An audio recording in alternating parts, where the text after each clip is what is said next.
প্রিয় দর্শক, আসসালামু আলাইকুম। বাংলাদেশ জামায়াতে ইসলামী সহ অপরাপর ইসলামপন্থী রাজনৈতিক দলগুলোকে বাংলাদেশের মুক্তিযুদ্ধের বিরোধী রাজনৈতিক শক্তি হিসেবে অভিহিত করা হয়।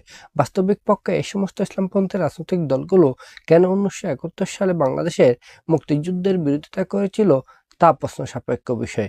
আমরা বিগত দিনগুলোতে দেখেছি বাংলাদেশ জামায়াতে ইসলামের পক্ষ থেকে কেন তারা মুক্তিযুদ্ধের বিরোধিতা করেছিল 1971 সালে তারই ব্যাখ্যা দিতে।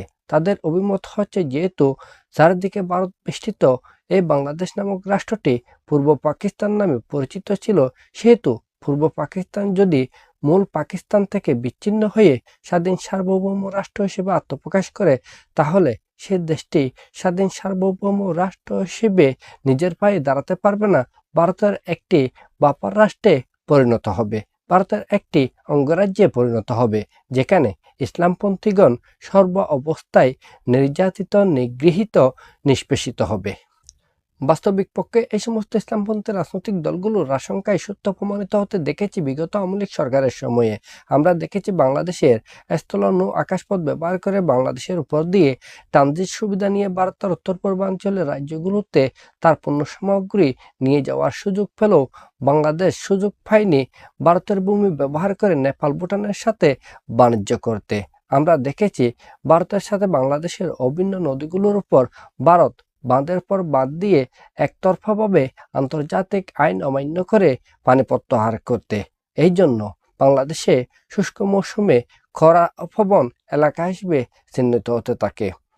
আর বর্ষা মৌসুমে ভারত তার উজানের পানি ছেড়ে দেওয়ার ফলে বাংলাদেশে বন্যার পর বন্যা হতে থাকে। বাস্তবিক পক্ষে যদি অভিন্ন নদীগুলোর পানি বন্টন চুক্তি ভারত বাংলাদেশের সাথে করত, তাহলে শুষ্ক মৌসুমে যেমনিভাবে বাংলাদেশ পানি পেত, তেমনিভাবে বর্ষা মৌসুমেও বন্যার কবল থেকে বাংলাদেশের সাধারণ জনগণ রক্ষা পেত।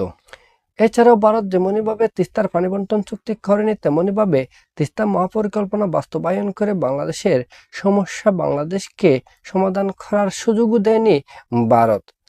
শুধু তাই নয়, বাংলাদেশের সীমান্ত ঘেঁষা অঞ্চলগুলোতে ভারত তার বিমানবন্দর নির্মাণ করে ব্যবহার করলেও বাংলাদেশের পুরাতন বিমানবন্দর সংস্কার করে বাংলাদেশকে ব্যবহার করতে দেয়নি আধিপত্যবাদী আমাদের প্রতিবেশী রাষ্ট্র ভারত।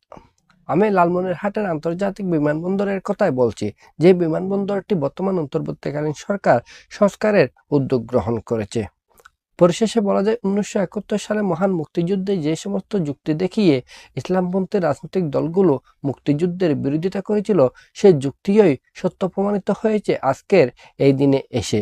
এই জন্য বাংলাদেশের সাধারণ জনগণের মাঝে ভারত বিদ্বেষের সৃষ্টি হয়েছে। এই জন্য ভারতের সাথে করা বিগত সরকারের সবগুলো কালো চুক্তি বাতিলের জন্য দাবি উঠেছে। আমাদের প্রত্যাশা হচ্ছে ভারতের সাথে বাংলাদেশের আগামী দিনের সম্পর্ক হবে জনগণ টু জনগণের সম্পর্ক। আমাদের পরবর্তী ভিডিও পাওয়ার জন্য আমাদের এই চ্যানেলটি সাবস্ক্রাইব করবেন। সবাইকে ধন্যবাদ। আসসালামু আলাইকুম।